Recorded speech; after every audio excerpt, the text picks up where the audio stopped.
The odyssey of skiing, the wanderlust that exists in every man, but emerges only in a rare few. The pleasure is immediate, but the search is eternal in a world that is only for the skier. For it is his personal contact with his environment that is the reason for his existence. This is the story about one man's attempt to find his environmental Shangri-La, a story that exists only in his mind's eye.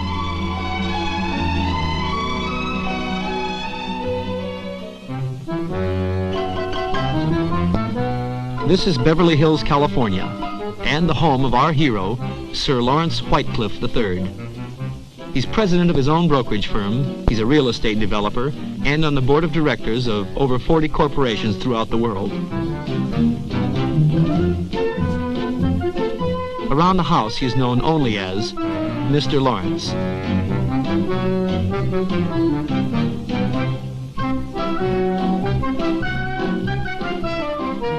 He's very strict with the household help.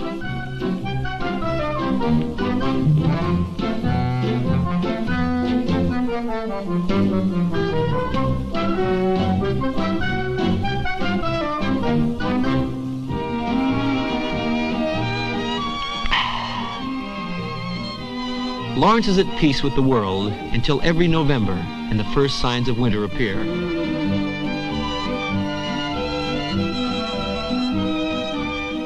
The morning mail brings the latest stock quotes, real estate proposals, and other general business opportunities. But Lawrence isn't thinking about business. He's thinking of only one thing: skiing. And his monthly magazine is his escape.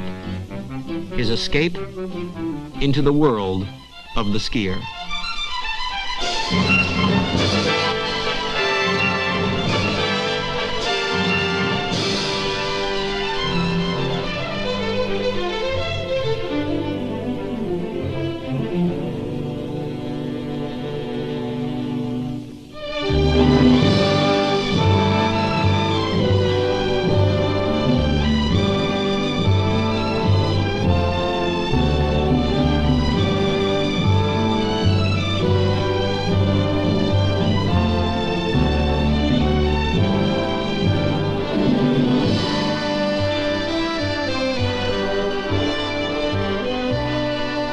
Every skier dreams about floating through a field of fresh snow and being the first to carve effortless turns as the clouds of cold powder boil in front of him and his skis disappear on every turn.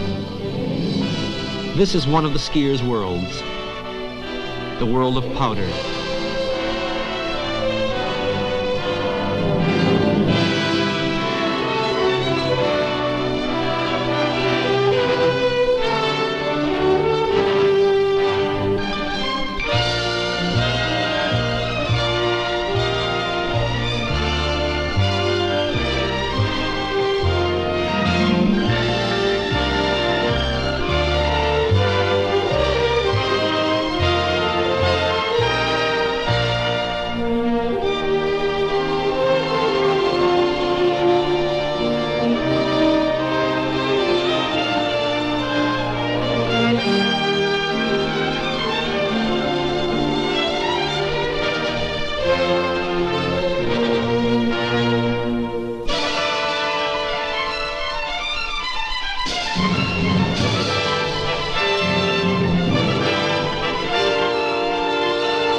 For those who search for untracked slopes, there are certain areas that cater to the powder skier, like Snowbird and Alta, Utah, located just 20 miles from Salt Lake City. When the storm clouds roll in from the Pacific Northwest, they cross the Utah deserts and drop huge amounts of dry, light powder on the Wasatch Mountains. For every skier, the dream is being the first down the mountain in the morning when there's not a cloud in the sky.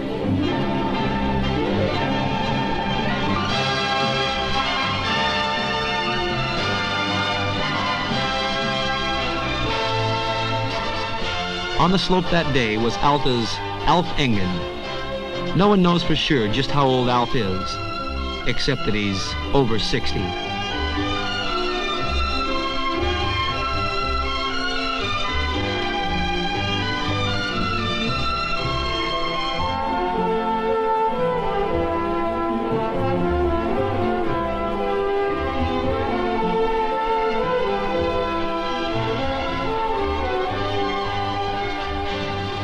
Alf is one of the innovators of the Alta method of skiing, and he was one of the first to recognize the need for different skis and a different technique to ski the deep Alta powder.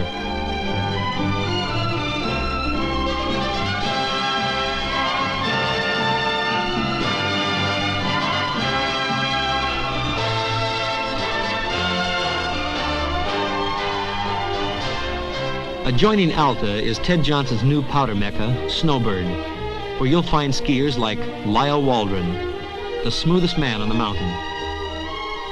Lyle has taken the best of all the great Alta skiers' techniques and put them all together into a style of his own. He has the angulation of Bill Tishman, the quiet arms of Eddie Morris, and the stability of Alf Engen.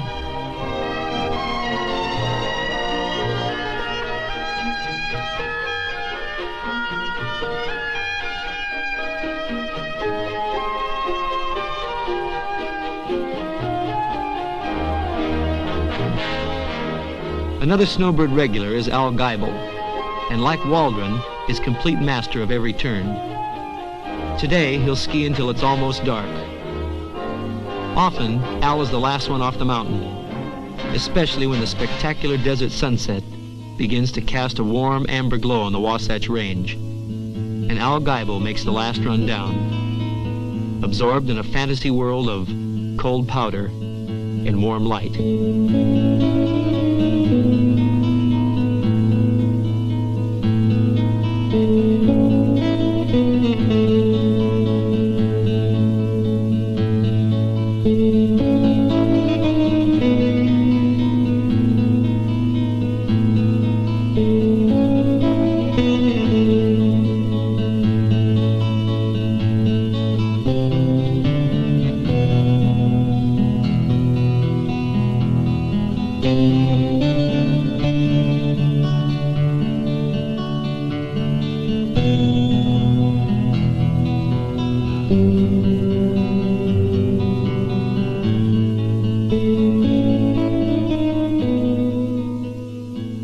The next morning, the sky is still clear and the snow is deep. And another of the fine Alta skiers is on the slope.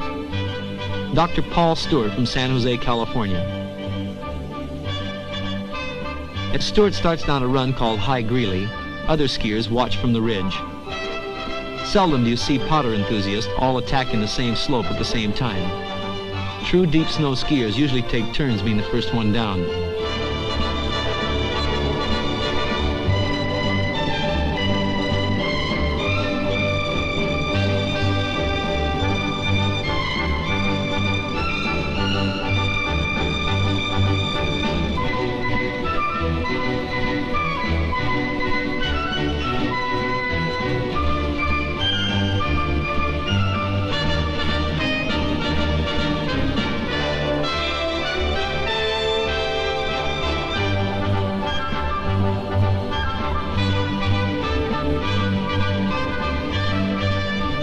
Because of the steep Alta slopes, a skier has little time to recover once out of control, and it's important to know how to fall. Paul Stewart is an orthopedic surgeon and of course had studied the effects of certain body positions during powder falls. This is one of his specials, called Orthopod's Parallel Orbit.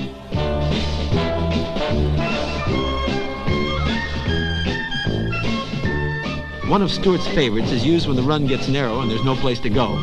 It's called the spruce stop. But as Paul says, always make sure the tree is less than 2 inches in diameter if traveling more than 10 miles an hour. Paul's best innovation is used in very steep slopes to keep from rolling down the hill and is known as the head dive. This maneuver was later made popular by Lyle Waldron, who added the split leg motion and coupled it with a graceful swan arm movement.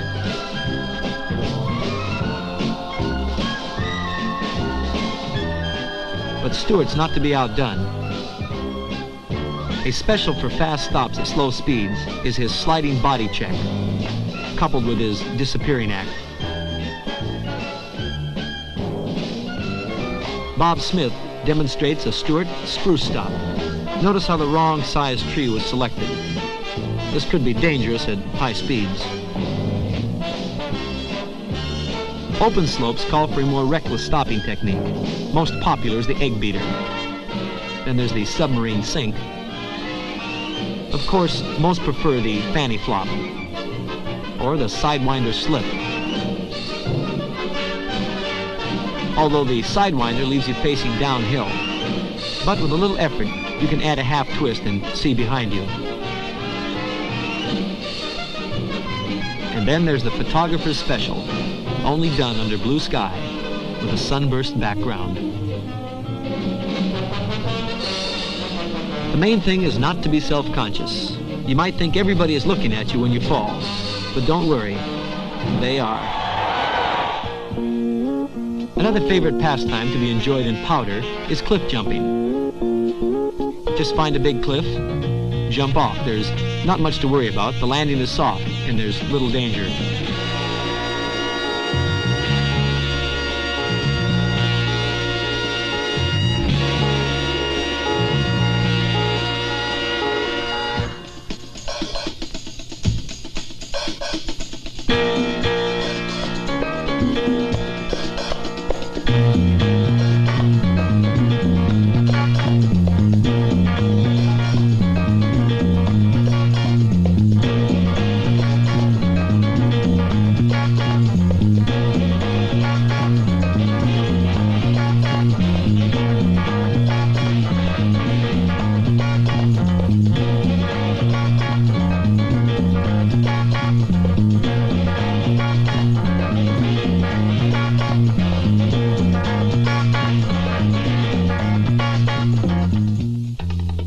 Cliff jumping ends when the soft snow is packed down. The skier then makes a game out of skiing the bumps that are formed by other skiers making turns on the slope. The skier looks far down the hill, weaving, bouncing, and snaking his way through and around hills and gullies. Here the skier needs quick reflexes for his challenge. The knees act as shock absorbers. The hips, knees, and ankles working in unison with the poles necessary for timing and balance. Watch Jim Stelling challenge the bumps.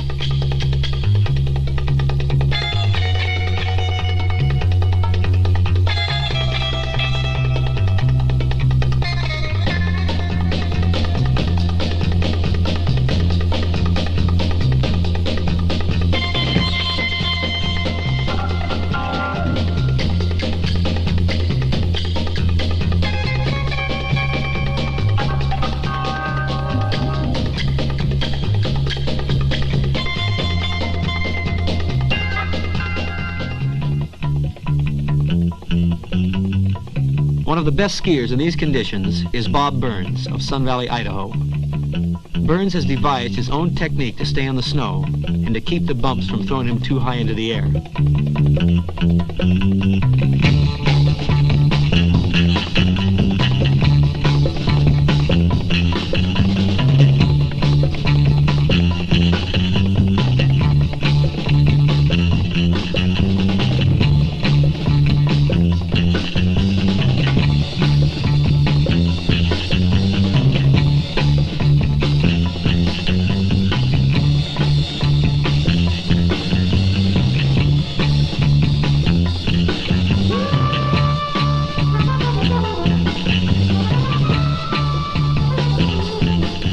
Burns is always on the razor's edge, that fine line between technique and disaster.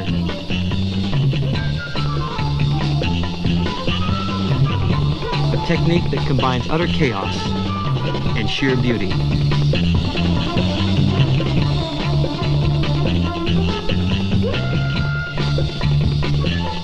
But this is Bob Burns in slow motion.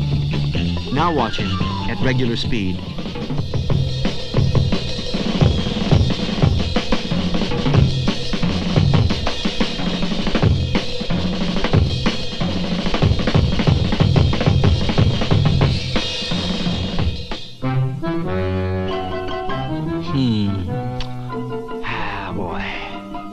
That's for me. A new technique.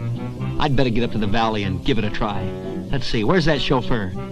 Get the car, Reggie. We're going to Sun Valley. And Lawrence is off on his personal white search.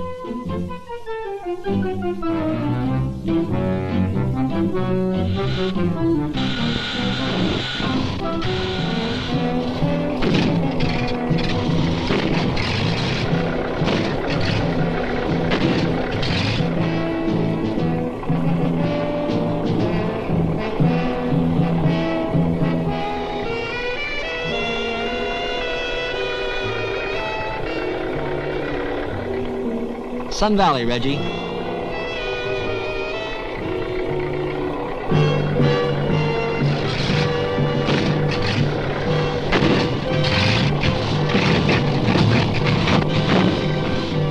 And now Lawrence leaves his world of smog, pollution, and traffic jams. He now heads for the cool, clear air of the high country.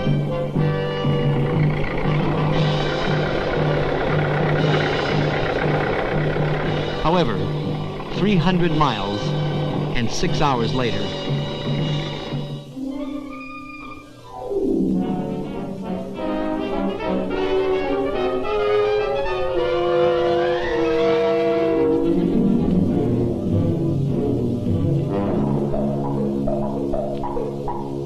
oh, that idiot, I told him Sun Valley, not Death Valley. Well, don't just stand there, Reggie. Do something. Make a decision, even if it's wrong. Let's just get out of here. And so, Lawrence and his trusty chauffeur continue their search.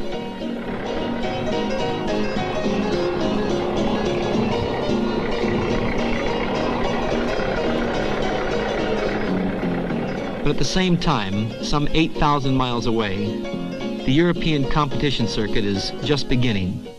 And in Mitterndorf, Austria, the first ski flying tournament is underway. This is where skiers fly through the air for over 450 feet.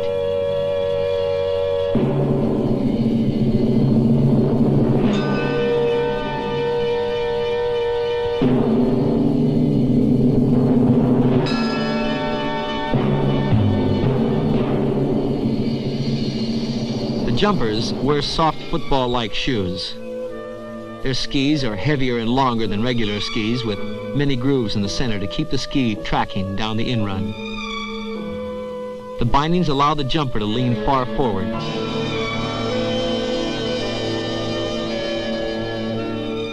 The jump is carefully groomed and the lip is tilted downward at a 6-degree angle to rocket the jumper out rather than up. The competitors will reach a speed of over 70 miles an hour before they leave the jump. Wind plays an important part here at Mitterndorf. With the jumpers going over 450 feet through the air, a strong wind could carry the competitor into the trees, or even into the crowd.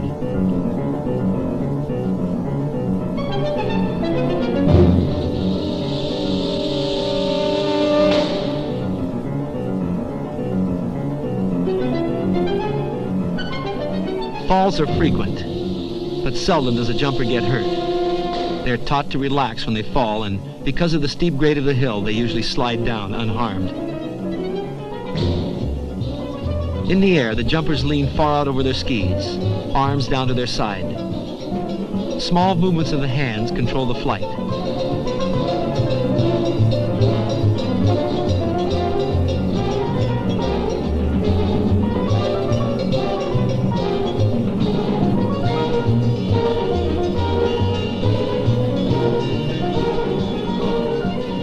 The wind is gusty today. There are many falls. The competitors are getting restless. At times, the competition is halted whenever the wind gets over 10 miles an hour.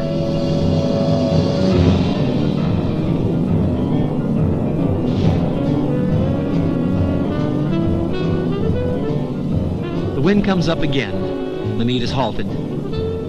Jensen of Norway is up.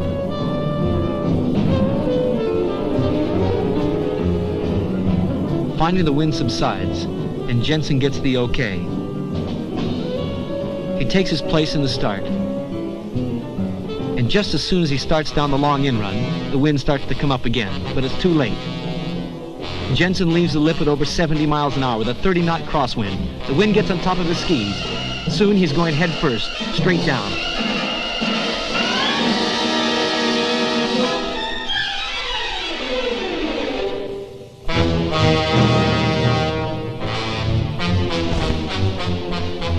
Jensen is knocked unconscious. Immediately, a helicopter was flown in to evacuate him to the nearest hospital. It was later learned that he had a fractured skull and was unconscious for 2 weeks. But even as the helicopter departs, the other racers are anxious to get back into the air, for this is the danger with which they live.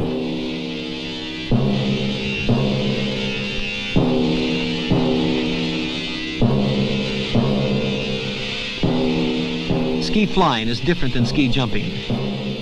The flyers are awarded no points for form. It's the man with the longest jump that wins. The secret of ski flying is the right timing when leaving the jump, coupled with the right aerodynamic form. This perfect form, when achieved, will allow the jumper to catch what is called the hang wind. And instead of settling to the ground at 450 feet, will allow the jumper to begin soaring.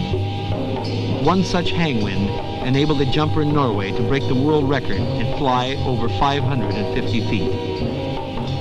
Each jumper has 3 chances to combine timing and form to catch that hang wind and win the meet.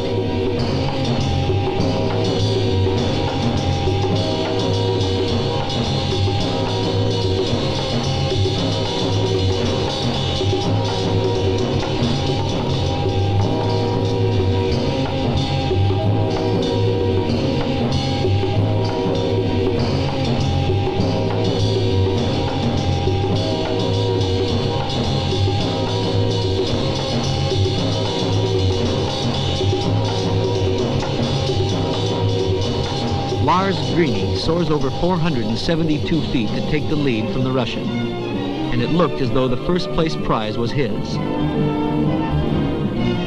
Until Yuri Raska hit the lip with a perfect jump, and at 400 feet, Raska catches the hang wind. He's flying. He passes 430, 450, 470, 490 feet. Yuri Raska is Mittendorf ski flying champion.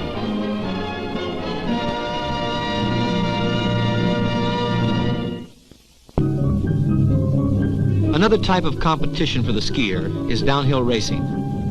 Some consider it more dangerous than ski flying. At Portillo, Chile, 200 of the best skiers gathered for the World Ski Championships to decide who would be the fastest man down the course.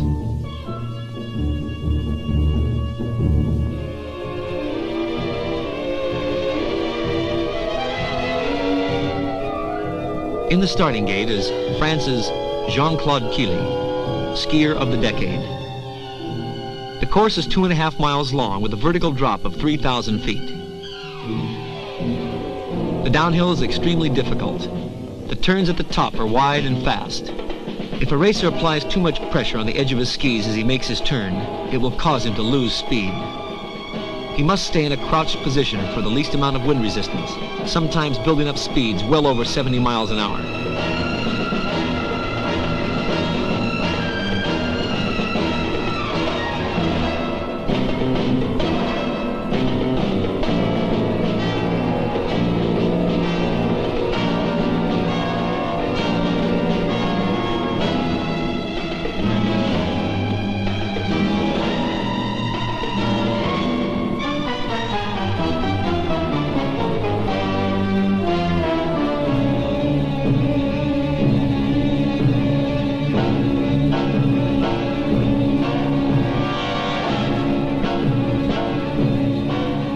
Keely is skiing well, but as he comes to the last bump, he sits back and almost falls, but then goes back into his tuck position and streaks across the finish line with an average speed of 62 miles an hour.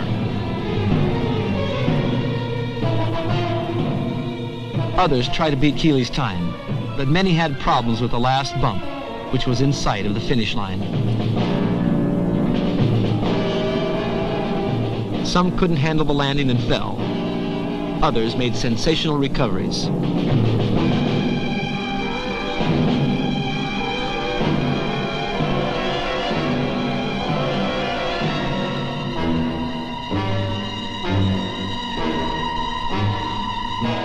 Some landed so hard they lost the ski.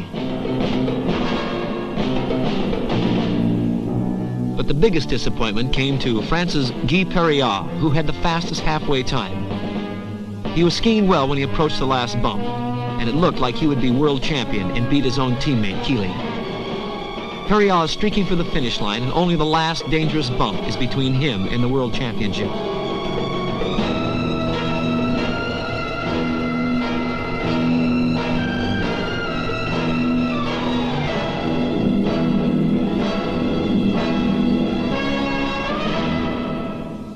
At the bump, Perriat makes a good jump. But when he lands, his left ski comes out of his binding, and he's on one leg. Perriat goes down. 50 feet from the finish line, Perriat loses the gold medal. Jean-Claude Keely is world champion. Perriat has lost the race within sight of the finish line. Many championships in ski racing have been decided by as small a thing as a loose binding. But this was a special event, a world championship race. Other races, just as important to the competitors, but perhaps unheard of by the public, have also had disappointing endings. For example, a small village in the Italian Alps called Bormio, miles off of the beaten path, and stumbled upon by a lost skier traveling through Europe in a Volkswagen. This was the day of the annual Bormio Old Timers Race, and the whole town was gathering in the city square to root for their favorites. There would be a combined cross-country and downhill race. The competitors had to be over 50 years old to participate. Even the Red Cross was on hand to make sure nobody got hurt. Most of the skiers only owned one pair of skis, and they would use this same pair for both races. Even the big money from Sicily was on hand to bet on the racers. But the big question of the day was, what happened to Cacciatore, the local downhill hero? Cacciatore, who hadn't missed an old-timers race in 24 years. This year, he's 74. The town debated. Could Cacciatore's age finally be catching up with him? No, here he comes, Cacciatore, and the crowd goes wild. 74 years old, the only man to have never finished the annual Bormio downhill race in 23 starts. The crowd had nicknamed him Chicken. What a name, Chicken Cacciatore. He uses the same equipment he's used for over 24 years. He's never changed. Finally, the crowd says Cacciatore's here, and the band starts to play. After the band came the contestants, and then the whole town fell in line behind and followed them to the start of the first race.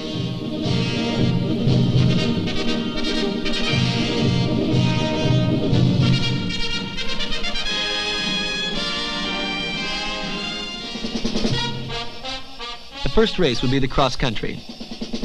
The course was 5 miles long. They raced 2.5 miles out, turned around, and came 2.5 miles back. Then the racers climbed a little knoll, made a left turn, and skied down the hill across the finish line and through the crowd.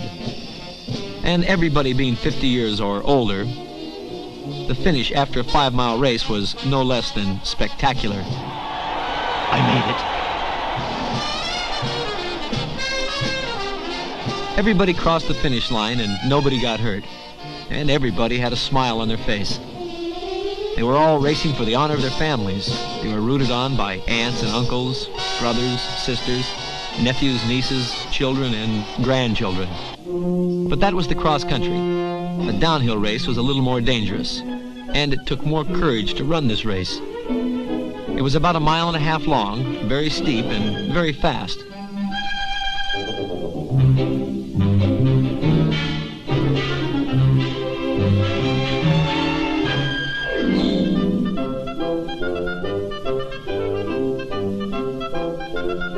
A 50-gallon wine cask was placed at the start to give the racers courage. Some had more than their share and couldn't even find the finish line. Hey, Giuseppe, this away, over here! Some didn't care if they skied across or fell across, as long as they got across the finish. But they all wore a smile. This man's smiling because he knows he doesn't have to run this race again for another year. How would you feel if you started number 6 and before you finished you were passed by number 47? But the big question of the day was, where is Cacciatore? Cacciatore had started the race in number 4 position and had been on the course for 2 hours and 10 minutes and wasn't even in sight yet. But Cacciatore was still up on the mountain. There was a lot of money bet on this race because the Sicilians had placed 25-to-1 odds that Cacciatore couldn't finish the race without falling once. Pretty safe bet, seeing as how Cacciatore had never before finished the race. But Cacciatore had promised all the townspeople that this year he had learned a new secret. The secret weapon called the snowplow turn. And the only reason he had always lost those races before was that the only turn he could do was a jump turn. He got so tired doing jump turns down the course over the past years, he'd always been too tired to finish. But this year with the snowplow turn, all the townspeople had bet on Cacciatore, and they were waiting for him to come down the mountain without a fall. Somebody finally said, "There he is! He's in sight! Cacciatore! Head away, Cacciatore! Just snowplowing, don't do any of those jump turns! Head away, Cacciatore!" Cacciatore, that was a jump a turn. Yes, please, Cacciatore, the crowd yells. Don't do any more jump turns. Just snowplow. Don't get fancy just because you're in front of the crowd. All you have to do is make it through 3 more gates and we'll have the money in the bag. Now, Cacciatore, get those poles out of the way. Cacciatore! And a hush fell over the valley, and only one man spoke. A stupido Cacciatore.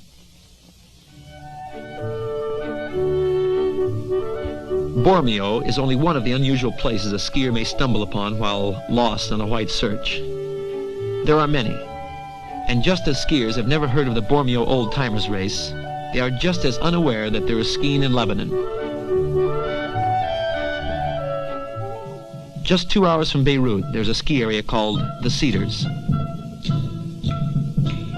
The Cedars of Lebanon were mentioned in the Bible as the source of timber for King Solomon's temple.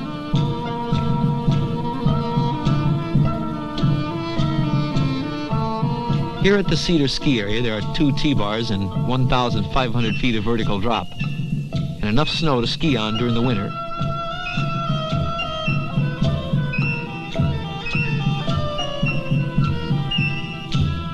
Not many skiers here during the week, but on the weekends, convoys of buses arrive from Beirut bringing thousands of winter sports enthusiasts. One of the happiest people to see them is Abdullah, the man who has the rental concession. Oh boy, here they come. Step right up and rent yourself a bobsled, or get yourself a pair of skis. If you get here early, you can get a matched pair. Don't worry about ski boots, we got plenty of those. But the people don't usually start off by renting ski equipment. The first thing they do is to have a snowball fight. They gang up in little groups and just start flailing away. Hey, let's go get Charlie. He's hiding behind the bus. Hurry up before Charlie sees us. Too late. Here comes Charlie.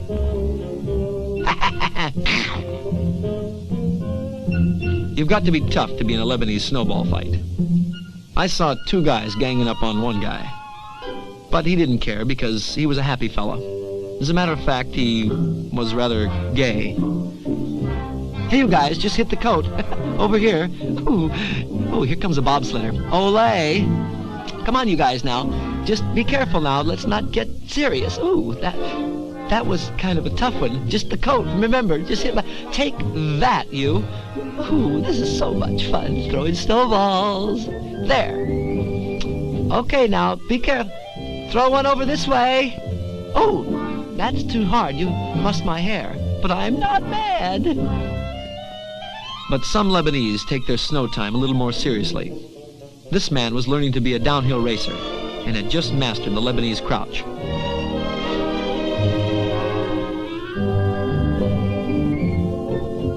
Hi there! In order to be a downhill racer, you have to have the right equipment and the right safety bindings.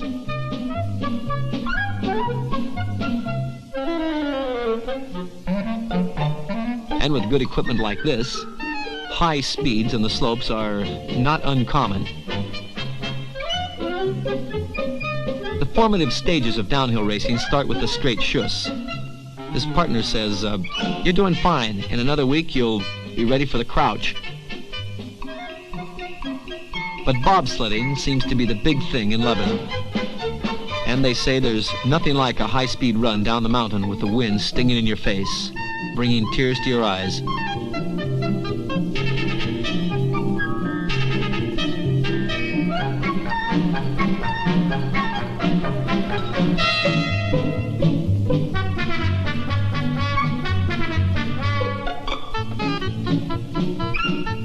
On the hill that day was the Lebanese rodeo champion, getting ready to set a new bobsled record. Ladies and gentlemen, getting ready to come out of chute number 9 is Hegi Bundazaris, riding Old Thunder. Open the gate, let him go. Open the gate, I'm ready, let him go. He's off.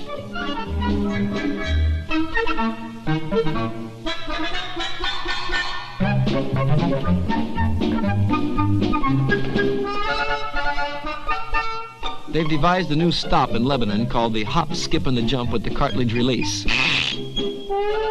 Now, for 33 cents, you can hire yourself a pair of skis for an hour. And for another 33 cents, you can rent yourself a body catcher. If you're in trouble and you feel like you're going to fall, you just yell, "Body catcher!" And your personal body catcher comes to the rescue.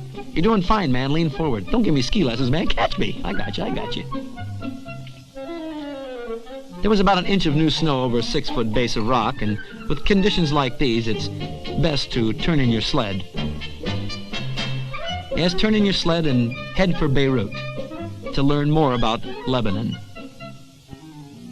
Lebanon is a land of contrast. In the streets of Beirut, shepherds drive their flock to the marketplace through the onrushing traffic.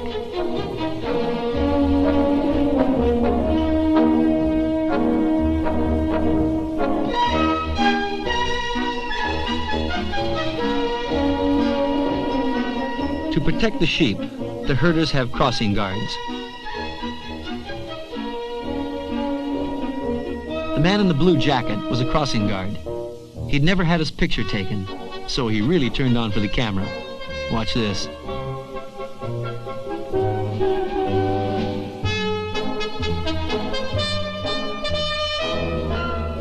Smile for the man.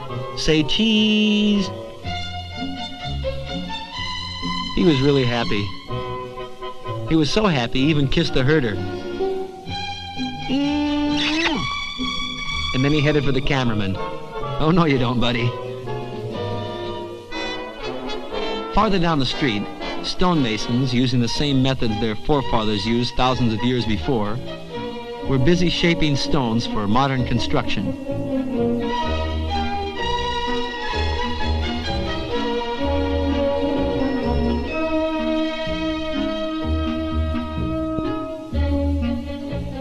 These craftsmen are so accurate, they can shape a perfect block by sight.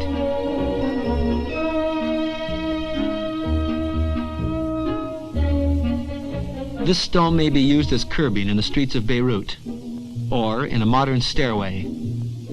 But this is not a modern stairway. It's located in another Lebanese city built 3,000 years before the birth of Christ. These are the ancient ruins of Baalbek, located in a plush green valley only 2 hours' drive from modern Beirut.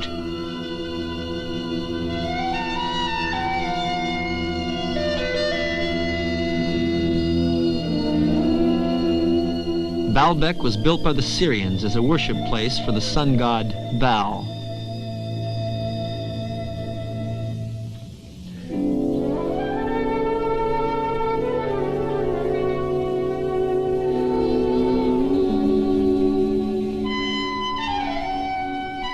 Baalbek was built before man invented the arch.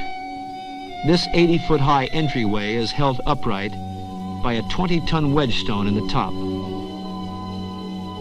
The original 29 pillars in the Temple of Baal were 72 feet high and 16 feet in circumference, with an additional 22 feet of stonework ornamenting the tops. The darker pillars are granite, and the only natural rock to be found in Lebanon is limestone.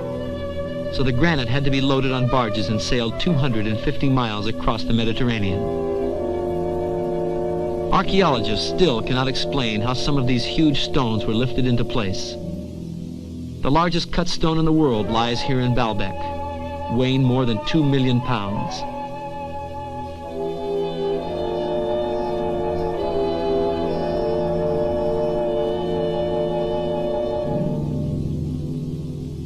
In the background, the snow-capped cedars of Lebanon. Yes, there is snow to be found in the deserts of the Middle East. And speaking of deserts, Lawrence and his trusty chauffeur seem to be getting no closer to Sun Valley.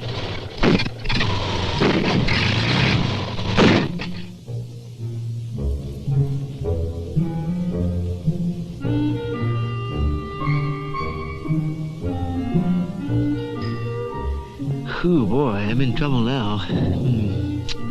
Car seems to be a little overheated, sir, but that's all right. I'll fix it, Mr. Lawrence. You take a look around and enjoy the scenery, okay?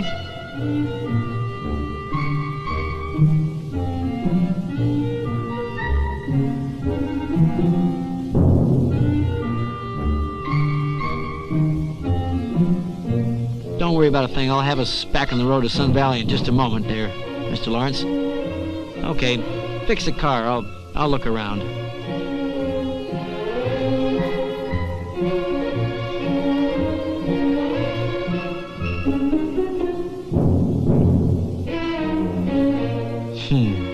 Enjoy the scenery.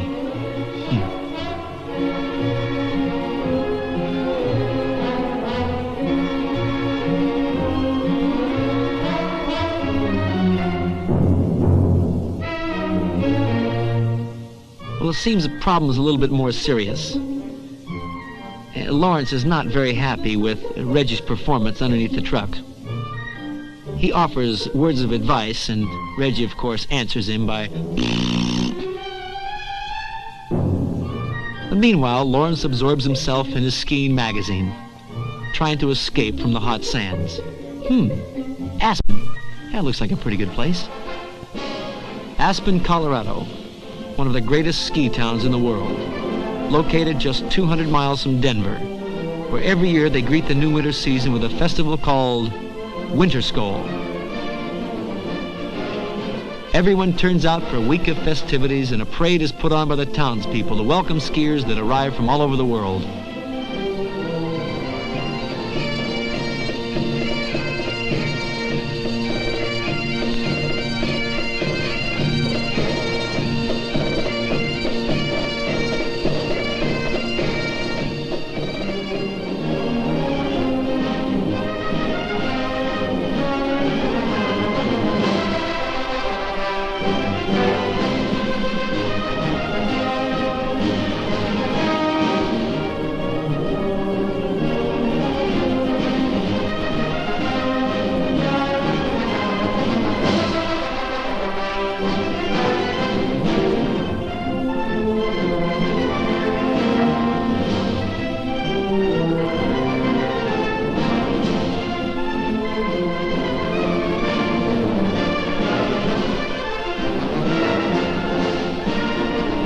And just as the week is filled with carnivals, it is also filled with competitions.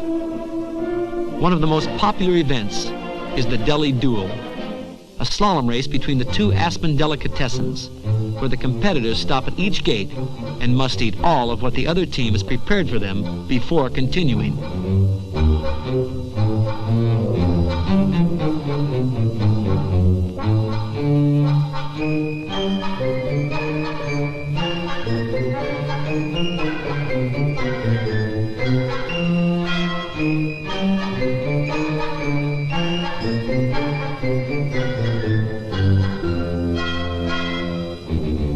This man made a giant pastrami sandwich for his opponent, but at the last minute, the courses were switched, and he gets his own sandwich. But in the name of good sportsmanship, down it goes.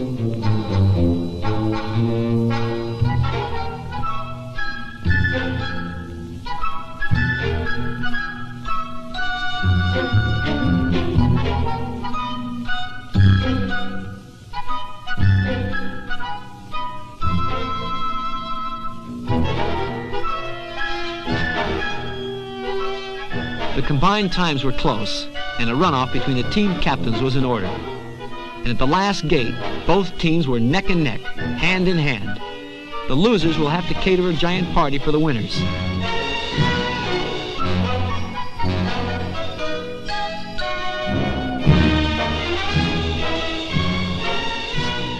It looks like Jones of the Aspen Deli is ahead and putting in a great finish, but Fat Freddy is saving his best effort for last. And coming from behind with his new two-handed stuff, Freddy ties it up.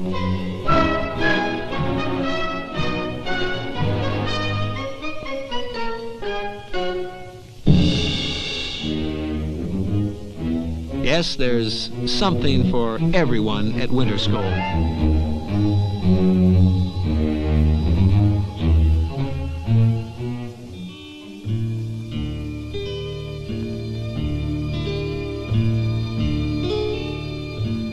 The greatest thing about Aspen is the skiing. More than 30 lifts and 250 miles of trails.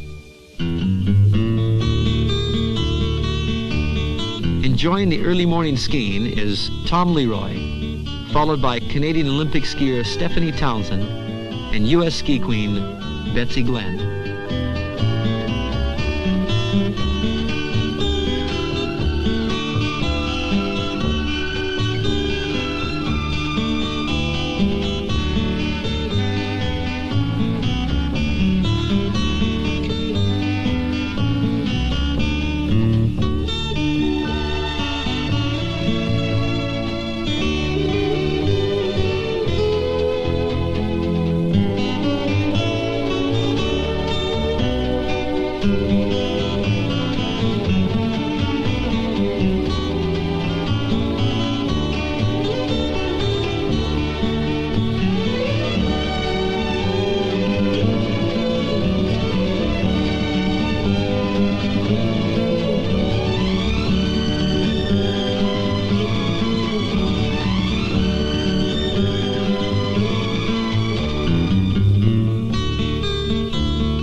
Skiers express themselves on snow as artists express themselves on canvas. And the graceful movement of a girl on skis is an art form all its own, especially when it's the Bonnie Bell ski girl, Betsy Glenn.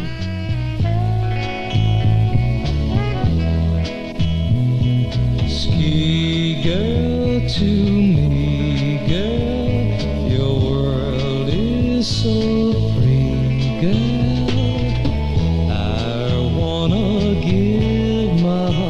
To you,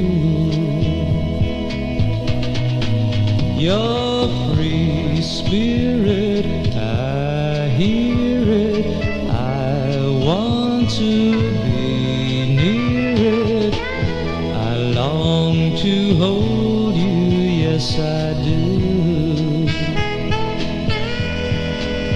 Oh, with the wind in your hair and the glow in your eye and the sun everywhere shining up in the sky.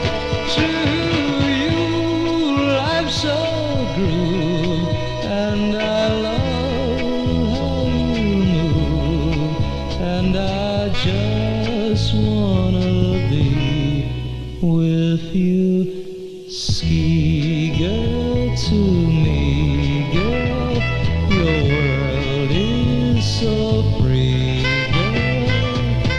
I wanna give my heart to you.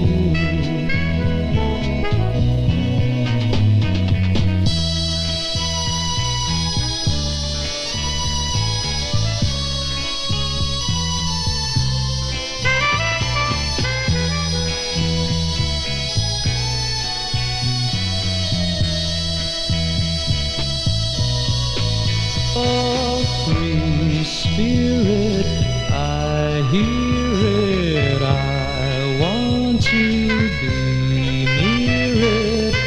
I long to hold you, yes I do. And now that I've met you, I'll never forget you. Ski girl.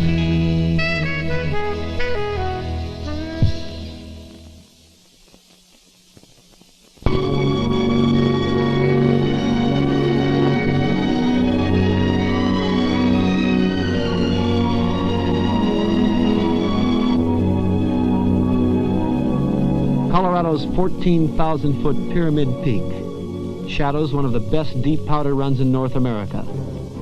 Aspen Highlands Maroon Bowl.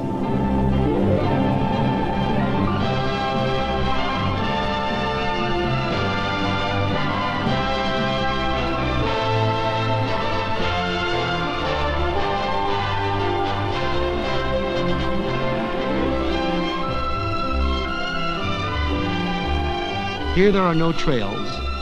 Skiers choose their own way down the 4,000-foot vertical slope into Maroon Creek, where a bus will carry them back to the base lift.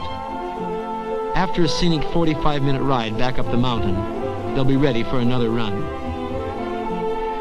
Maroon Bowl is probably the best powder run in North America that is serviced by a lift.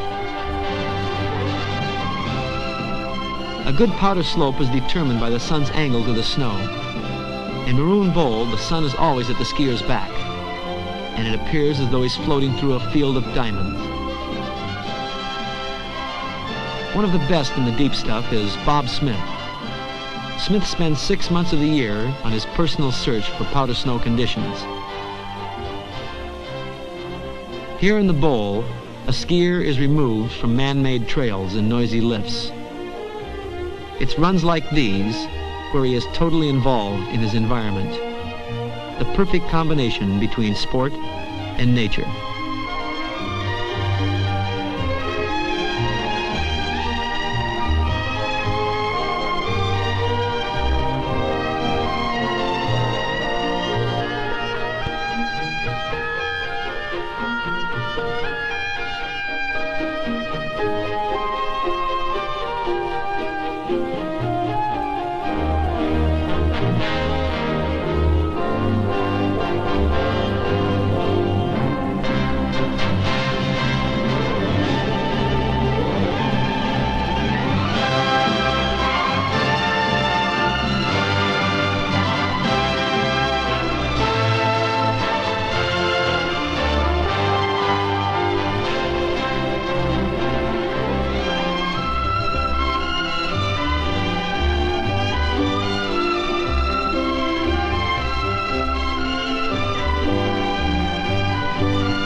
Sometimes the skier is so overcome, he makes turn after turn, refusing to rest.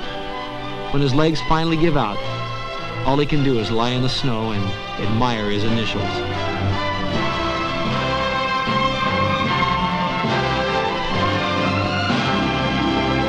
But Maroon Bowl is not the only ski run at the Aspen Highland Ski Area. The front side of the mountain contains 50 miles of packed trails, perfect for skiers like John Clendenin. Clendenin is one of the world's finest freeform skiers, loose and relaxed at all times. John makes a game out of what other skiers work at.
One of the Aspen Highlands' favorite events each year is the Powder Ploppers Contest, where the best jumpers gather, hoping to be judged Flipper Flopper Powder Stopper of the Year.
Everyone put in a great performance, but first prize went to Skeeter Zoberski, champion Flipper Flopper of the Powder Stoppers. Another annual jumping contest is the 4th of July Slush Cup at Mount Baker, Washington.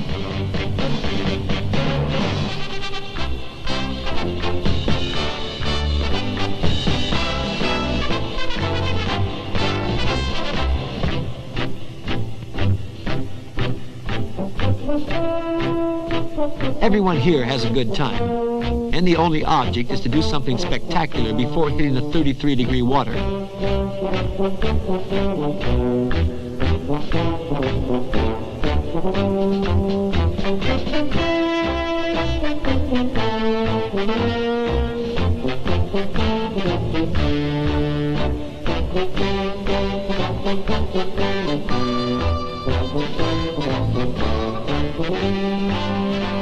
The Coppertone Award went to the aquaplaner with the best stomach tan. One crowd pleaser was the threesome that became a twosome.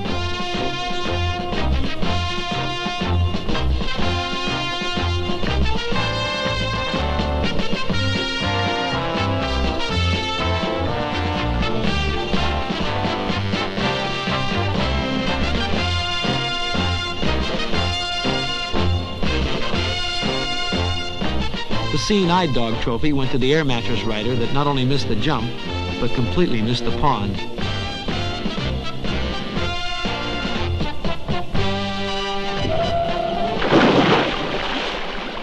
As the day progressed, the participants grew bolder.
It's an early morning.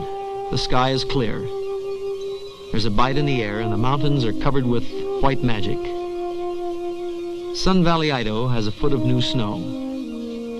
And if you've lived in the valley most of your life, and your name is Ron Funk, you'll be the first one on the mountain.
Meanwhile, back in the desert,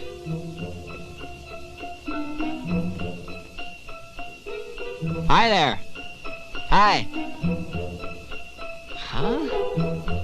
A surfer in the desert? Oh, this I gotta see. It must be a mirage. Oh, wait a minute. I better take a look just to make sure. There's nothing there. It's just a bunch of... a wave. What Lawrence sees is the world of the surfer.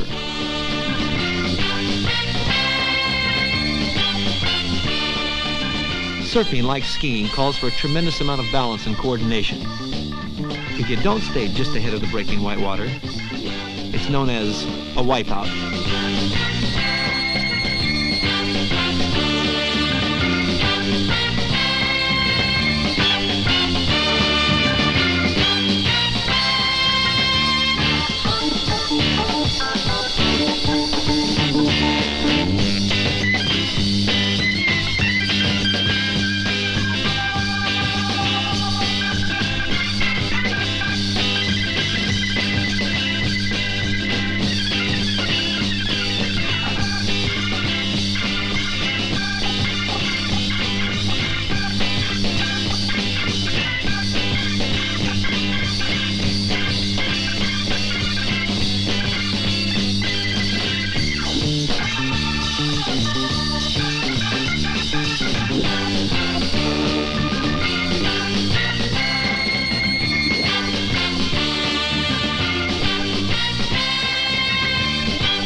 But these are small waves.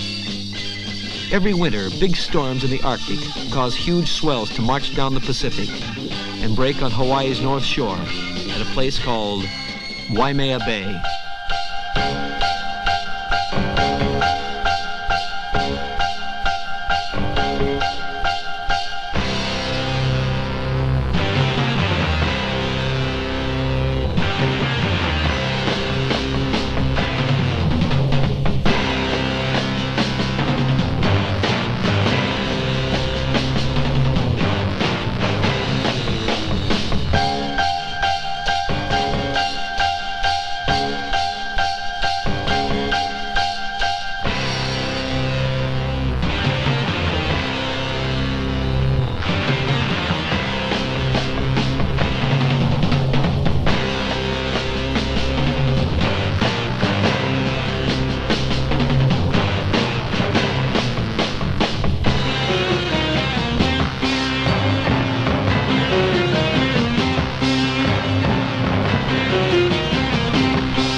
The ocean is unpredictable, and few surfers will attempt the giant waves. And fewer surfers will master them. Wait a minute. That can't be. That water and those waves. Oh, it's gone. That guy with a surfboard was just a mirage. Probably just a figment of my... Wait a minute. There he is again. And he's all wet. Hi there. He didn't hear me. He can't be real. I must be losing my mind. I think the sun has finally done it. It's affecting my medulla oblongata. I think I'll just lay down here and take a rest. And as Lawrence sleeps, he dreams about the one thing that he wants the most: to be isolated in a winter paradise. But those rare moments of pure white solitude are hard to find. So some venture far into an isolated region of the Canadian Rockies called the Bugaboos.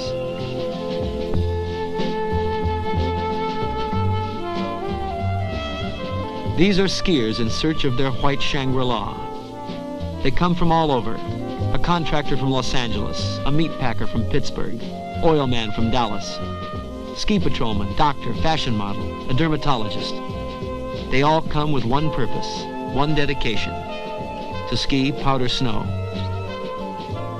The only way in is by helicopter, 40 miles from the nearest road, where they'll spend 1 week isolated from the world in a ski lodge built by mountain guide Hanska Moser, where every morning the beauty of the wilderness greets them. If you're one of the 36, you're in for an experience you will never forget.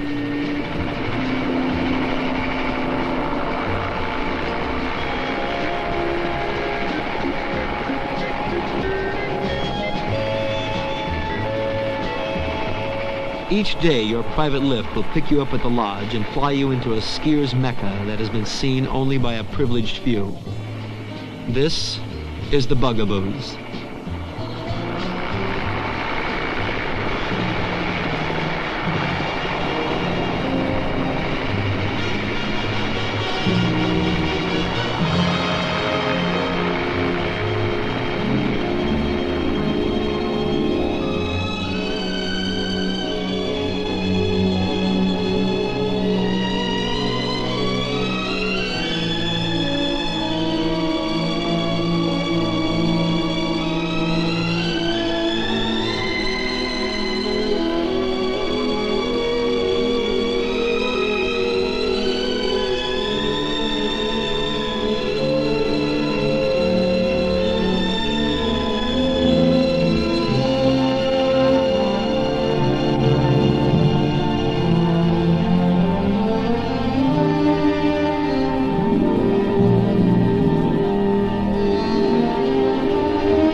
As your private lift departs, you ready yourself for a day of skiing in this untracked wilderness.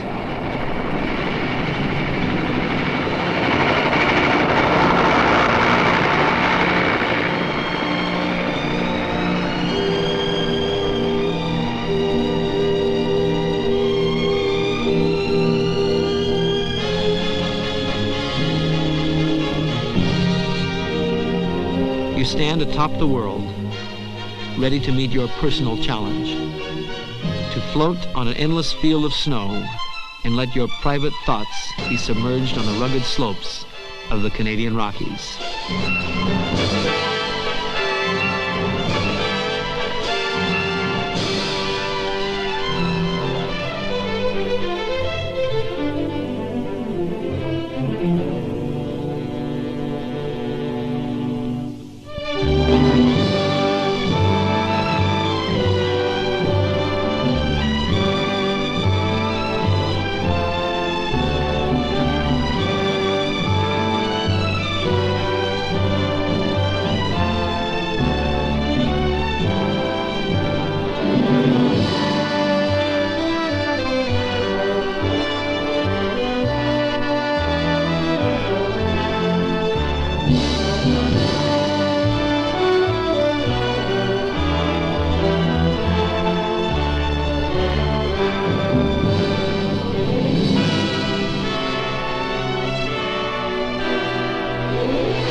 That's it. I've got to go. Somewhere out there is my Shangri-La.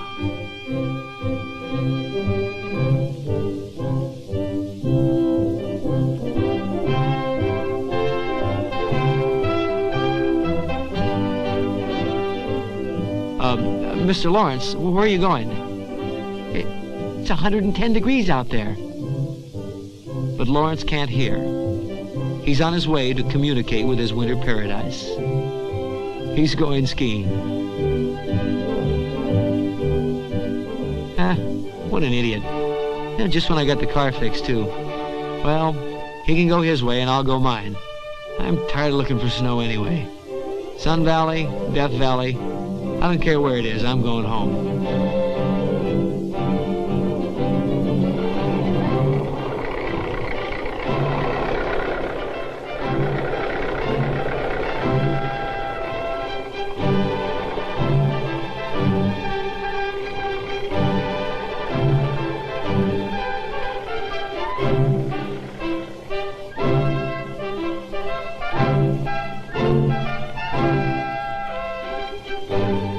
So long, Mr. Lawrence. Have a nice trip.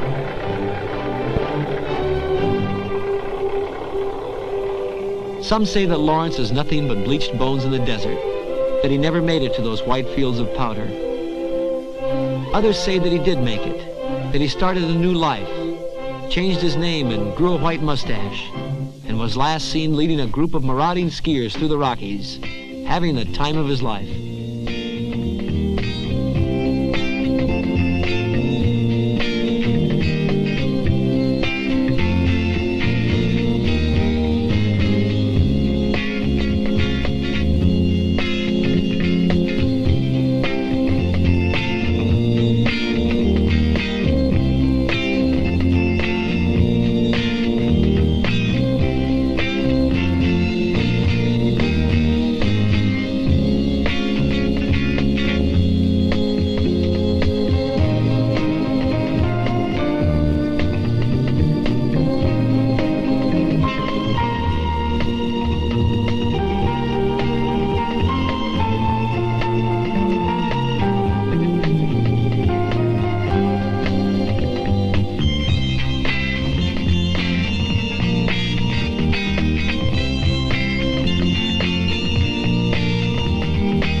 But can a man really be satisfied if he leaves all his responsibilities behind? Society says no. So the next time you see a white-haired, mustached, semi-bald skier having the time of his life, you tell him he's not happy. I'm not going to tell him.